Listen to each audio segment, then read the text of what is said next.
হয়ে গেছে। বাংলার জন্মদিনে বাংলা কেক কাটা হয়ে গেছে, বাংলা কেক খাওয়া হয়ে গেছে। তো এই রাত্রিবেলা কিছু খাবার আমরা ব্যবস্থা করতে পারিনি। তো শর্মিষ্ঠার জন্য কাকিমাকে বলে আমি একটা স্পেশাল খাবার নিয়ে এসেছি, সেটা আমি আপনাদেরকে দেখাতে চাইছি।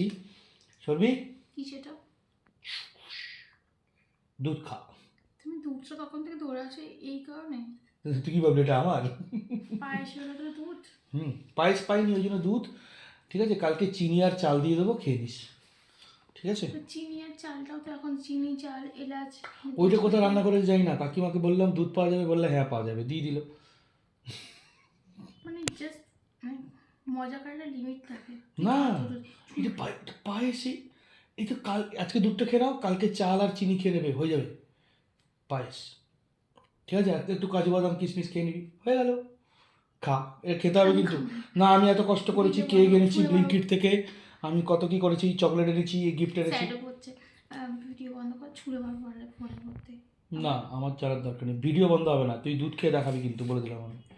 এক ঘট আমার জন্য প্লিজ। কেক খেয়েছি। তো খাও, কিচ্ছু হবে না, এক ঘট। হাততালি, শুভ জন্মদিন তোমাকে। টাটা। বন্ধ করো।